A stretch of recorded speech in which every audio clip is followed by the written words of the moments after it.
Gracious Father, as we open your word, open our hearts in Jesus' name. Amen. Now, the title of my sermon this morning is What Type of Neighbor Are You? What type of neighbor are you? I was looking at the dictionary meaning for the word neighbor. In the noun, it says a person living next door to or very near to the speaker or a person referred to. That's who is a neighbor. In the verb form, it says of a place or an object to situated next to or very near another. Well, I think that's what we are all familiar with, what it means to be a neighbor, or who is your neighbor or the neighbor. But this morning, I would like to give you the biblical side of what it means to be a neighbor. I hope we'll be able to catch this vision that Jesus had for each one of us. We all know that no man is an island. We all live in societies. We live among people. We need each other so that for our survival, for our support and help, we live among neighborhoods. That's what we are created to be. But the question is, what kind of neighbor are you? Or what kind of neighborhood do you live in? These are the questions we ask. So, what type of neighbors have you got? There's when you ask this question, what type of neighbors have you got, there's a list of things that we look at. What type of neighbors have you got? Somebody put this list, let me read it to you. It says the peeping ones. Who are the peeping ones? They can always be spotted with binoculars sitting by the window. you know People observe you. There was once in our house, we remember, our neighbor opposite to us, they actually know everything that's happening in our house. I've never seen them stand outside and look and watch what we are doing, but they know. I've realized people actually know what's happening in your house. They don't have to stand by your door and watch to see. Maybe through their window they're peeping. I don't know. I want us to know there are neighbors. Some of us have neighbors who are called peeping ones. They're always looking out to see what's happening. Then it says there's weeping ones. There are some neighbors who are always crying and mourning. Have you have such neighbors? And there are the fighting ones. They're always fighting. But on a Sabbath day, they put on a nice suit and come hand in hand saying Happy Sabbath. But throughout the week, who knows, they may be fighting and arguing. You always have some neighbors who are always fighting. There are Tom and Jerry. There's always that kind of neighbors. And it says the list, there are some neighbors who are over friendly ones. No, they poke their nose into your business, isn't it? They make your business their business. Unfortunately, I don't see that much in this country, but from the place where I come from, we have over-friendly neighbors. They'll even knock at your door and wake you to say good morning. And there it says the doggy ones, the ones who own pets. They are the ones who take care of their dogs. And you always see them walking with their dogs, and they have their pets, their cats litter in your backyard, and it's kind of a nuisance. They're always with their pets, and when you see them walk, you always take 10 feet aside because you don't want to go near to their pets. And it says there are those kind of neighbors who are creepy ones. Who are the creepy ones? They have that look on their face. Sometimes you wonder if they are serial killers hiding in your society. Sometimes the way people walk by your house side, you wonder, is everything okay with this person? It says there's some that kind of neighbors also are there in our society. Then it says the party animals. Who are these? These are the students and the bachelors who may be living close to you. It gets at least a single complaint every month for loud noise and partying. They're always on their feet. They're called the party animals, I believe. Then there are the cute old couple. Have you got any cute old couple who walk hand in hand? They stop by and say, good morning, how are you? You feel so nice to see them. They are gentle and quiet. Do you have such neighbors? Then it says there are the entrepreneurs, the business class, the rich people who are your neighbors. They drive fancy cars, they dress well, they always seem to be having more than what you have. They are an envy. Now you wish, I wish I was like them. I wish I have the house like them, car like them. The list also says, then there are this type of neighbors who, the neighbors with Wi-Fi without password, it seems. People, your neighbors, and maybe some of us may feel good to stay because we can steal their Wi-Fi. I don't know. Then it says there are these neighbors who are the ones with the kids.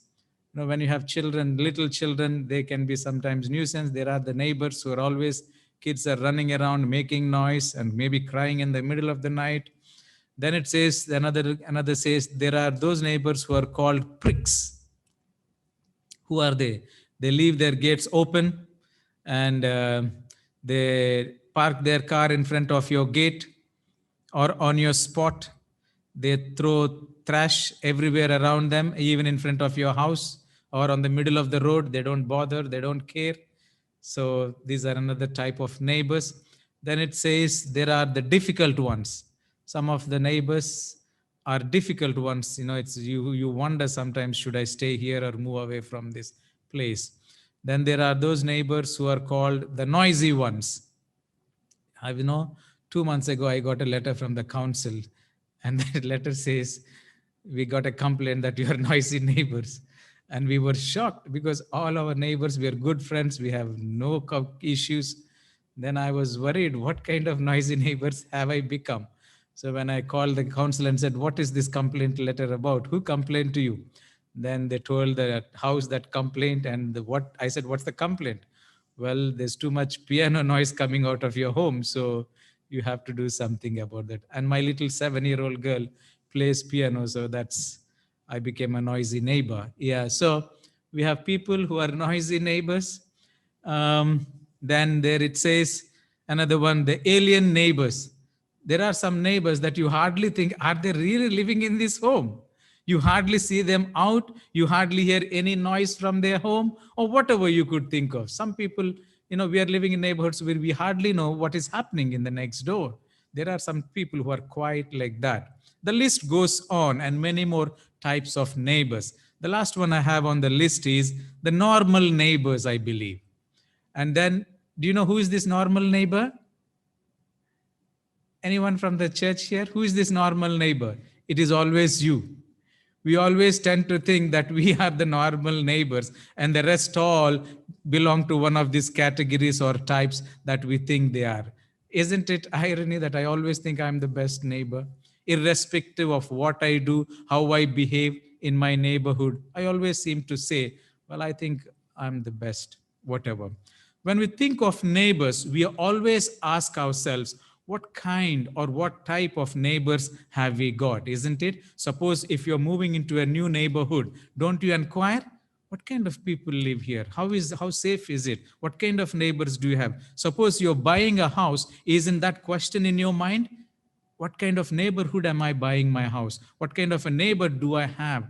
All those questions come. So we always think of neighbors. We always think every time we do something, these things do come into our mind.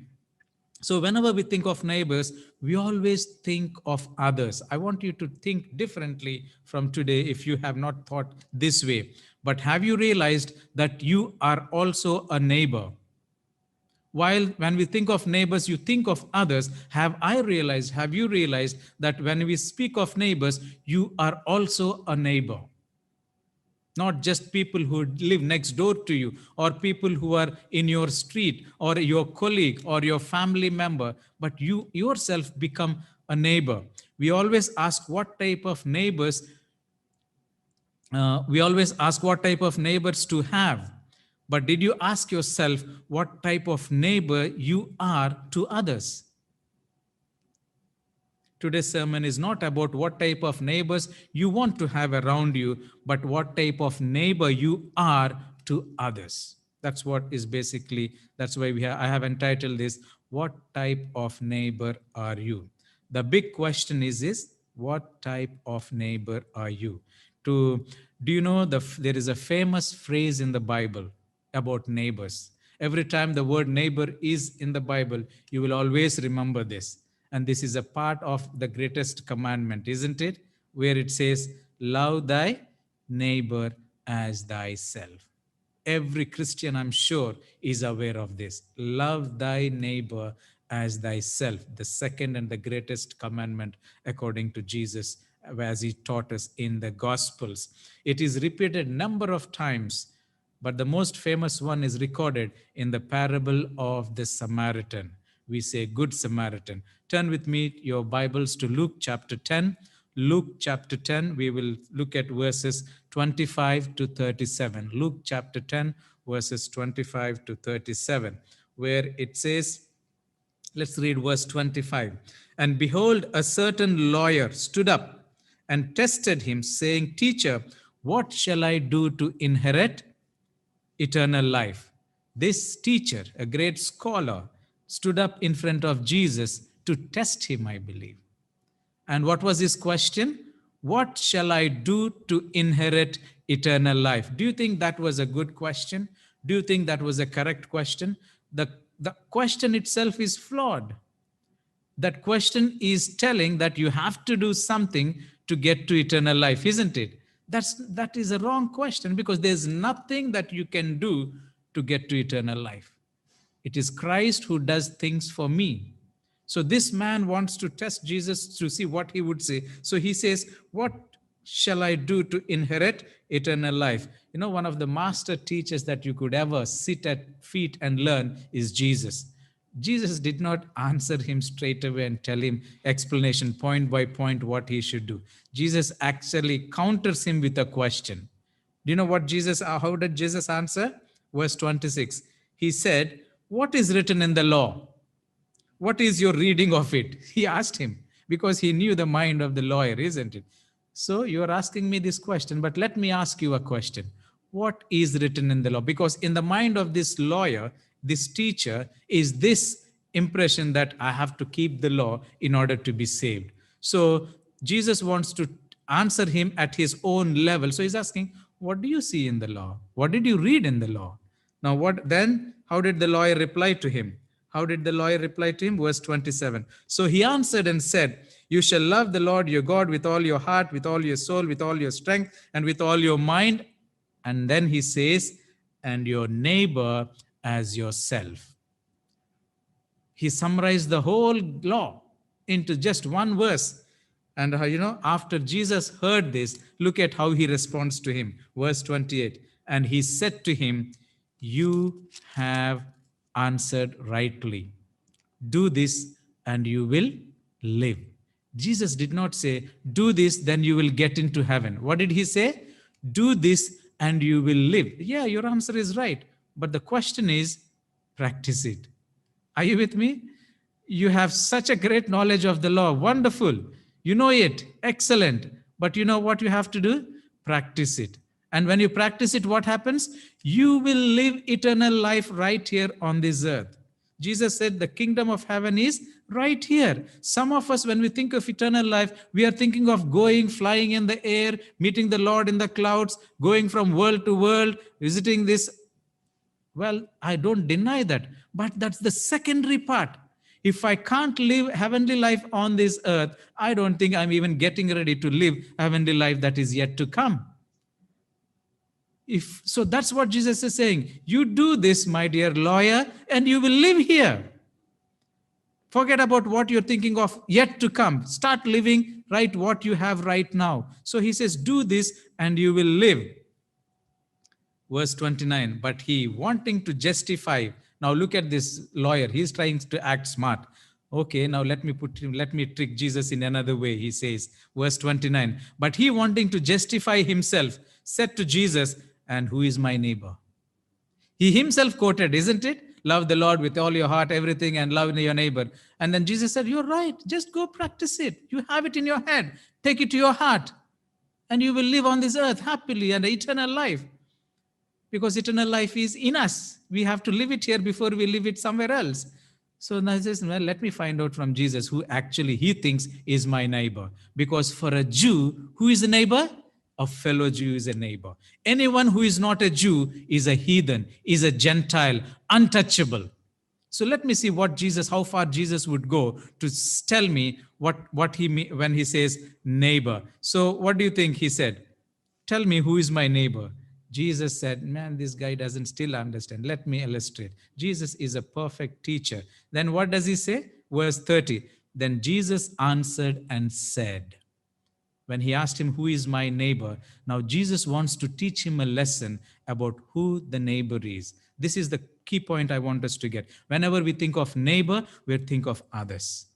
Who lives next door to me, whom I know, associated, whatever. But Jesus is teaching something entirely different to the dictionary meaning we have about neighbor. Jesus says the best way I can teach this lawyer is to explain to him something in the story form. So he tells him a parable. What does the parable say? Verse 30, a certain man went out from Jerusalem to Jericho and fell among the thieves, who stripped him of his clothing, wounded him, and departed, leaving him half dead. You know what half dead means? Imagine the kind of thing that happened to this man. First of all, they stripped him off, they made him naked, they beat him up, they wounded him, he was bleeding, and then it says, leaving him half dead. What does that mean? Maybe he's unconscious. People who see him there, they think he's dead. Unconscious. Who did this? The thieves did it. What happens next? They said, where was he doing? He's traveling from Jerusalem to Jericho. Jerusalem to Jericho is about 18 miles distance. So it's a good walk. So on the way, people catch him, thieves. Verse 31, now by chance, a certain priest came down and that road, and when he saw, he passed by. You know the rest of the story. Now Jesus is introducing here something that I want us to catch today. What is he interesting here? What is he introducing? There are 4 characters in this parable that teaches what type of neighbor you need to be. Four characters. The first character is the victim, who was beaten, who was wounded, who was made naked and left half dead. The second character in this parable is the thieves. The third is who? The priests and the Levites. And the fourth and the final character is the Samaritan man. Out of these 4, 3 are Jews. 1 is Gentile, a Samaritan. The Bible doesn't say that the victim was a Jew, but because Jesus was teaching this parable to a Jew, it is inferred that the victim also is a Jew. So the victim is a Jew, the high priest, the priest and the Levites are Jews, but who? The Samaritan is not a Jew. The victim came, so what is Jesus is trying to say? Here is what it is. The victim who is beaten, bruised, bleeding, wounded, left half dead, he came across 3 types of neighbors. He came across what? 3 types of neighbors. Let us look at who are these 3 types and see what type of them you and I belong to. 3 types of neighbors the victim came across. The first type of neighbors that came across to this victim was the thieves. They are the ones, isn't it? They came, they robbed him, they stripped him, they made him naked, wounded him, left him half dead. What type of neighbors were the thieves? One scholar said, thieves are what type of neighbors? They are the takers. They are the takers. This type of neighbors are called takers. What are the characteristics of the takers? Their philosophy is, what is yours is mine, and I will take it if I can. These type of neighbors steal your joy, your peace, your happiness. Those neighbors not necessarily be in your neighborhood. They could be in your home, because their characteristic is what? What can I get?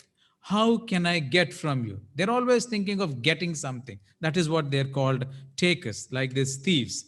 These type of neighbors steal your joy, steal your peace, steal your happiness.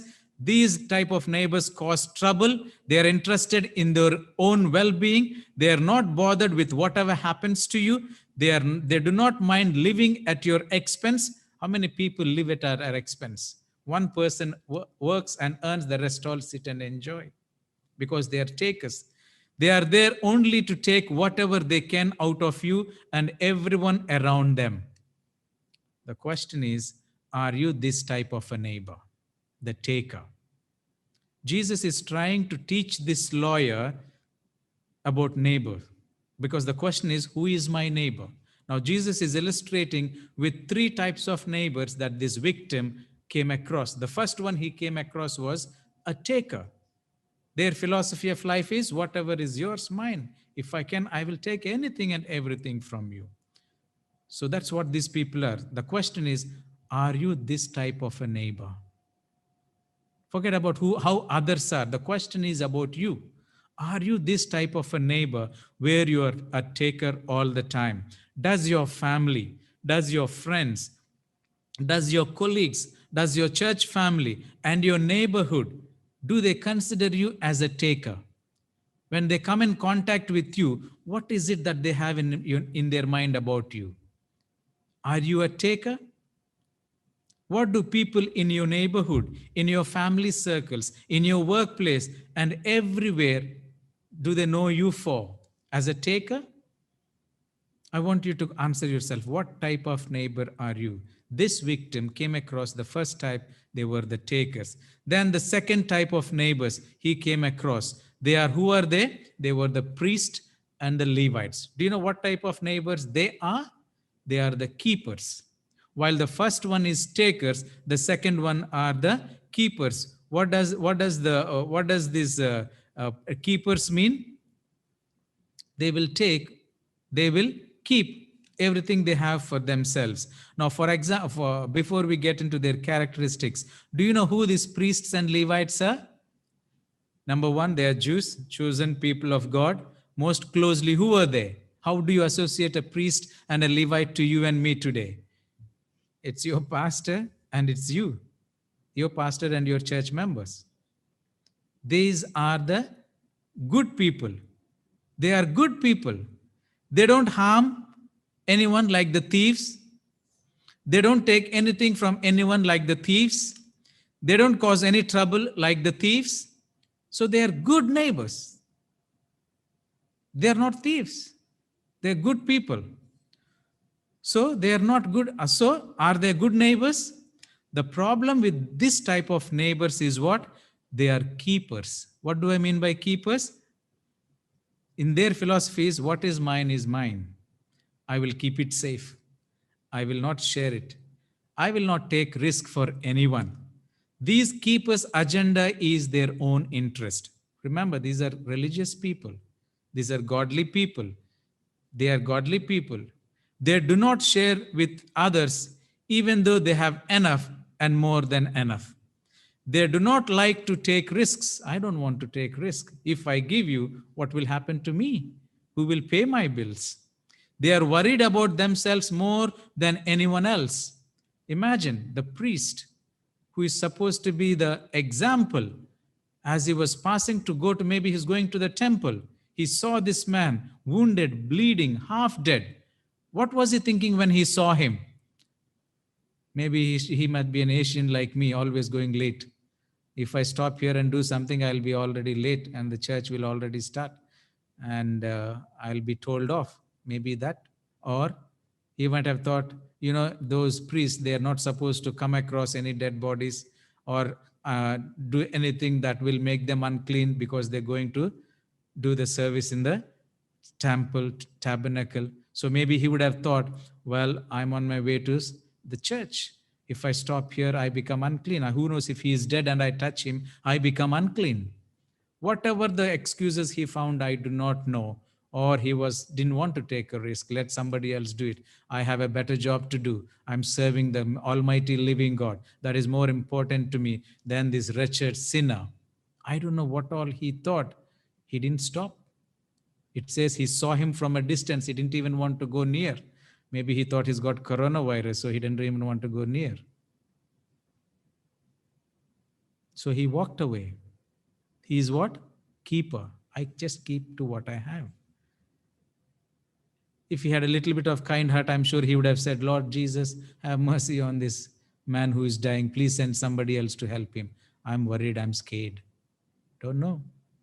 So these second people who are keepers, the pastors and the church members like you and me, they do not like taking risks. They are worried about themselves more than anyone else. Their priority is who? Themselves more than anyone else. They may say a prayer when they see someone with a need or in trouble, but beyond that, they hardly can do anything. Their religious rituals are more important to them than the well-being of a fellow human being. It is not their business to interfere in someone else's lives or someone else's troubles. They feel that they have so much on their own plates that they cannot do anything for others. They're always thinking, I myself struggle so much. I have no one else to turn to. What can I do for others? Or they also will think, well, maybe when my mortgage is over, when all my bills are paid, when I'm safe, when I'm secured, when my salary increases, maybe that time I will do something. They're always thinking of keeping what they have for themselves. Who are these? The priest and the Levite, the church pastor and the church members. They're keepers. They want to play safe. They don't want to take any risk. And the only risk they can take is fold their hands and pray to God that He will send some help. They're all dying. Dear Lord, have mercy on them. It doesn't pinch our pockets. We can't think of doing that. So Jesus was trying to tell the lawyer, saying, are you that second type of neighbor to this victim who has fallen? Are you, the first one is a taker. He takes you whatever you have. The second one is a keeper. You keep it because it's yours. You have gained it by hard work, honesty, integrity. Why do you have to give it to somebody else who has no responsibility? Are you that person? So Jesus was trying to tell this lawyer, are you a taker or are you a keeper? Then he tells him the third type of neighbor whom we call, who is he? The Samaritan. It says the Samaritan. What type of neighbor is the Samaritan? He is a giver. Who is he? He is a giver. What are the characteristics of a giver? Their philosophy is, what is mine is also yours. You can have it if you're in need of it. I will not keep it. I can share it with you. Because you have a need of it, you can have it. This type of neighbor is always looking out. Look at this. People with these characteristics, they are looking out always how they can be a blessing to others. This type of neighbor is always willing to stick out his or her neck for others. Remember, this victim did not know, this neighbor, this Samaritan, did not know the victim. Do you think he knows? No. Bible doesn't say that. He doesn't know. He was just lying down, half dead, bleeding, bruised. He did not know the victim. Maybe he's meeting him for the first time. Do not know. I don't even know with what condition he is in. The victim also never asked him for a help, isn't it? Did the victim cry out, please man, take me to hospital, I'm dying, I'm bleeding? No, Bible doesn't say that. He just saw him lying down half dead. Half dead means unconscious. So this Samaritan did not know him.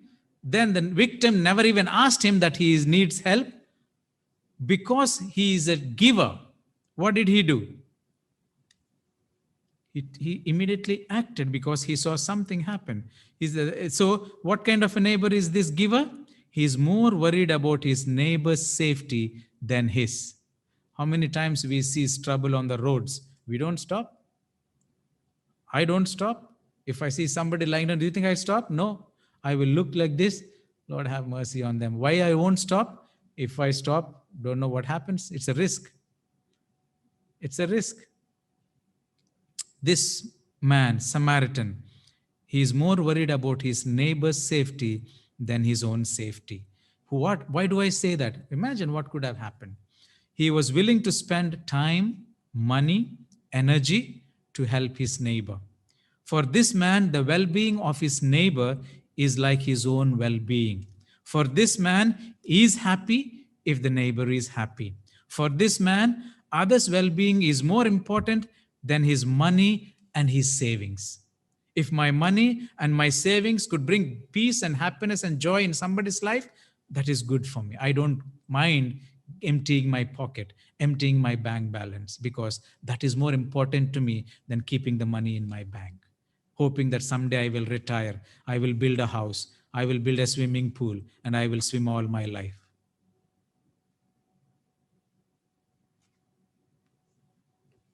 He cares for the victim till he was completely out of danger and also provides for his full recovery, isn't it? This, they give their time, this type of neighbors give their time, energy, money, means, love, and anything that is within their power to others because they are givers. The question is that Jesus was trying to tell the lawyer, are you this type of neighbor, the giver? You have a question, who is your neighbor? But I'm trying to answer that question by asking, what type of neighbor are you in the first place? You want to know what type of neighbors you want around you, but I'm asking you the question, what type of neighbor are you in the first place? Are you a taker? Are you a keeper? Or are you a giver? So Jesus is trying to give him a new philosophy of the word neighbor to this lawyer so that he understands that it is not about somebody outside of you whom you consider to be your neighbor. The question about you, what type of neighbor are you? The Samaritan did not count the reward to be a good neighbor, isn't it? Sometimes we weigh how much of gain will I get if I were to do this for him, do that for him. This is how we weigh sometimes. Our good deeds are always associated sometimes with some kind of a selfishness. If I give to my sister, someday when I'm in trouble, she might help me. This kind of mindset is a common thing among human selfish behavior. Do you think this Samaritan, when he saw the need, this man lying down there, did he think, okay, if I help this, tomorrow when I'm in need, my Lord will help me or somebody will help me? If you help someone with this mindset that if you do it today, tomorrow it will be done to you, that is a selfishness. Irrespective of whether you get it back or not, you must act upon the need. Otherwise, it is not good. Ellen White says, though talking about the church and giving, she says, those who wait for appeals to be made and then make donations, it is not a full-hearted way of giving it. She says, giving must become a consistent reality in our lives on a daily basis. When you get your salary, keep some money aside for charitable works. Do not wait for appeals to be made, then you start giving. That means it is not in your nature to give. Something compels you, emotional attachment or some kind of a guilt or some kind of a favor. If that drives you to give, then that is not true giving. It must be a part of your life, she says. But if I'm giving because if I don't give my tithe, the Lord won't bless me. If I don't help the poor and needy, the Lord won't bless me. If that's what drives me to give, then I've already lost my plot. So this Samaritan, do not know who that man is. Do you think he will even reward him? I don't know. First of all, he's dead or alive. He just jumped into the act because he saw the nod. So he saw the need. The Samaritan did not count the reward to be a good neighbor. The Samaritan did not count the risk to be a good neighbor. Do you know? To do good, you need to take risk. That is the reality. To do good, you need to take the risk. To be able to help somebody, it involves risk. If you're helping somebody staying in a safe place, fireproof and shield proof, it is good, but sometimes we are expected to go beyond our means to take risk to help people if they were in need of something. I don't want to take risk. As long as it doesn't affect me, it doesn't cause me trouble, I'm willing to step in. But if it costs me something, sorry, I'm not in a position. Lord, have mercy on them.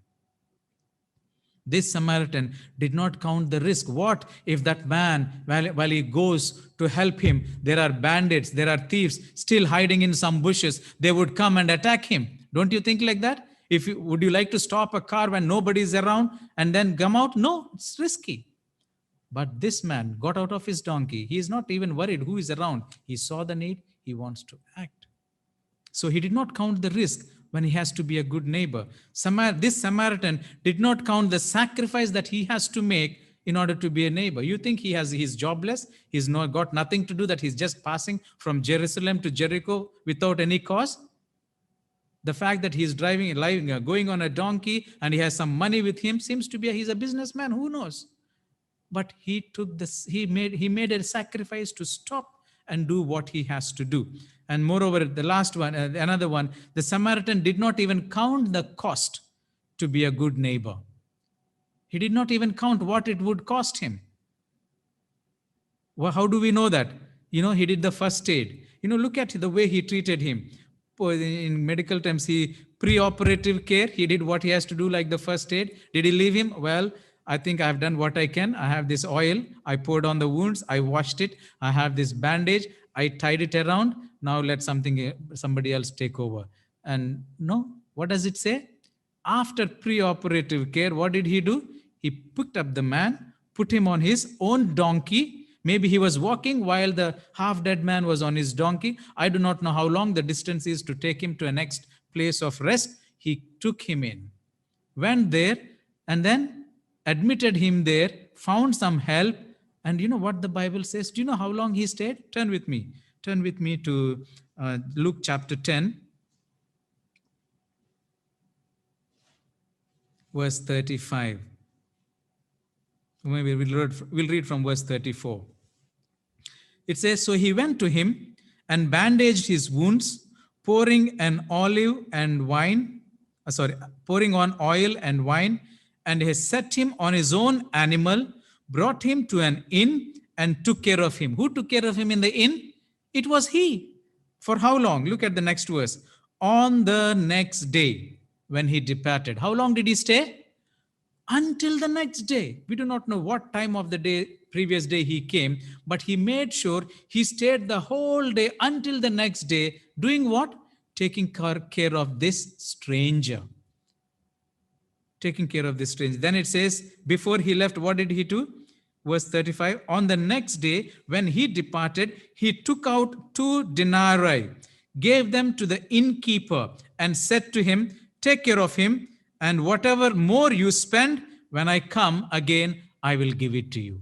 So how far did he walk in taking care of this man? Did he empty his pocket? Yes or no? Yes. If I was there, I would have said, I only have 2 pounds. Maybe I can give 1. If I give the other one, then I have to sit at the streets begging for money to travel back home. I don't know what I would have thought. But this man says he had 2 denarii. He gave him. He emptied his pocket. And he said, you know what? If it costs you more than what I paid you, please do take care of him until he is well. When I'm on my way back here again, I will pay you the rest, whatever it costs. That's what it says. So he did pre-operative care and post-operative care. And he told the innkeeper to take care of him, stayed the whole day and only went the next day. Why? Because this Samaritan, he was not a taker. He was not a keeper. He was a giver. His motive is, how can I give what I have so that others can be blessed? That's what is the character of Jesus, isn't it? He was a giver. He was not a taker. He was not a keeper. He was a giver. All his life on this earth was, how can I bless? How can I give? How can I be a blessing? This is what he thought. That's the Lord was trying to teach this lawyer who is so much bent on keeping the Sabbath, who is so much bent on paying the tithe, who is so much counting upon not stealing, not lying, not committing adultery, not doing this. He said, that is good in your head, but go practice to love your fellow human being. That's what it means. So Jesus is, after saying these 3 things, what do you think he asked him? We'll come to that. The neighbor who is a giver does not look to see who his neighbor is. Get this point.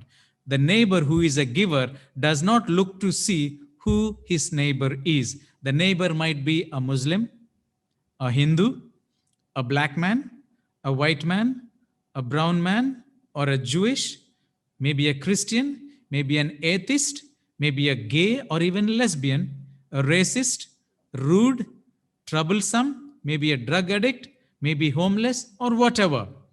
He just helps. All those things don't bother. Why? Because he sees the need, not the color. What kind of neighbor are you, lawyer? I've told you 3 types of neighbors: lawyer, the taker, the keeper, and the giver. You want to know who is your neighbor. I'm asking you, what type of neighbor are you first? Jesus concluded. Look at verse 37. Verse 37. Maybe we should go read with verse 36. So which of these three do you think was neighbor to you, to him who fell among the thieves? You see, the question of the lawyer is what? Who is my neighbor? Look at the response from Jesus, verse 36. To which of these three do you think was neighbor to him who fell among the thieves? So what was Jesus saying? What type of neighbor is the most important question? Are you, what type of neighbor are you, is the most important question than asking who is your neighbor. So he asks him, what is he asking? So which of these three do you think was the neighbor to him who fell among the thieves?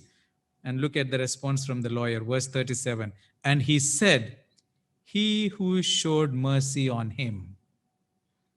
Then Jesus said to him, go and do likewise. That means, lawyer, you asked me a wrong question. Who is my neighbor? The real question, the right question is, what type of neighbor are you? Start asking the right questions, then you will find the answer. You have said it correct. Those who showed mercy is the right one. So he says, well, you be the one then. Don't look for a neighbor. You become a neighbor. You become a neighbor. Jesus concluded that. So, what type of neighbor are you? Are you a taker? Are you a keeper? Or are you a giver? What do people remember you for? As a taker, as a keeper, or as a giver? What legacy do you want to leave behind? As a taker, as a keeper, or as a giver? The scripture says, love your neighbor as yourself. John 13:35 says, by this all men will know that you are my disciple if you love one another. The only way to prove that we are the children of God, according to Jesus, is what? He clearly says, by this all men will know that you are my disciples if and when you love one another. From this parable, you realize that your neighbor is not just the one who lives next door to you, but every human being, irrespective of color, creed, caste, religion, and race, should become your neighbor. The fact is, you don't look out for neighbors, you become a neighbor. Get this point. You don't look out for neighbors, you become a neighbor. That's the meaning of a neighbor. So that when we say you become a neighbor, you are not associated to a place, to a space, to a caste or creed or color or race. You just expose yourself to be the one that Christ wants you to be. Like the Samaritan who just saw the need and acted upon it, did not even count. In fact, if the victim was a Jew, do you think Samaritan will go to him? No, they hated them. And yet he chose to help because he didn't see him as a Jew. He saw him as a person who is in need. And that's why Jesus had to teach this Jew, this lawyer, who is so biased about his own people that he doesn't want to touch the Gentiles or the Samaritans, that you don't say that only your class and your clan are your neighbors. You have to extend beyond that. You should become a neighbor to your fellow human being. May God bless us. And may the Lord help us to be like the third type of the neighbor. Who is it? The giver. May you become a giver all your life. God bless each one of us. Gracious Father, thank you for speaking to our hearts this morning about who is my neighbor. It is a wrong question. The right question is, what type of neighbor am I to the people around me and beyond that? Lord, I pray that as I preach, I will not be a castaway, that I will be a good neighbor like the Good Samaritan. I pray, Lord, that we all will ask this question every time we are reminded about the neighborhood or neighbor. Lord, the focus is on us, not on others. The lawyer, just trying to justify how good he was in keeping the law, in being a faithful Jew, thought that he had an advantage. You have to rebuke him in saying that, don't look out for neighbors. You become a good neighbor. Show mercy to everyone, irrespective of who they are. May we have this attitude. The world is suffering in so many ways. Right now, in the West Indies, tragedies in many parts, Lord, we are living in the land of abundance. Help us, Lord, that our hearts will be softened. We will have kindness as we see the need around and be willing to take risk, willing to take the cost, not expecting anything in return, to live a life that you want us to. Because, Lord, you told us we need to live eternal life right here before we even think of getting there. Help us, Lord, to experience heaven here in caring for each other, in loving each other, and being there for each other. It is more important, as someone said, helping hands are more powerful than praying hands. May that be our motto as we continue to be a good neighbor, not a taker, not a keeper, but a giver. Always thinking, what can I do? How can I give? How can I be a blessing? May these things resonate in ourselves because you were the same. You did not come to take anything from us. You did not come to keep anything away from us. You have come to give yourself to the end. In fact, you died on the cross, gave up everything, emptied the entire heaven so that we could be partakers of your grace. May we exhibit the same quality and character of being giving to others who are in need of our help. May this be our motive to live in your presence, in your grace until you come and say to each one of us, well done, thou good and faithful servant. You have been faithful in little things. Come and enter into the joy of the Lord. May we have this as our motto as we live from now until we meet you to be with you in Jesus' name. Amen.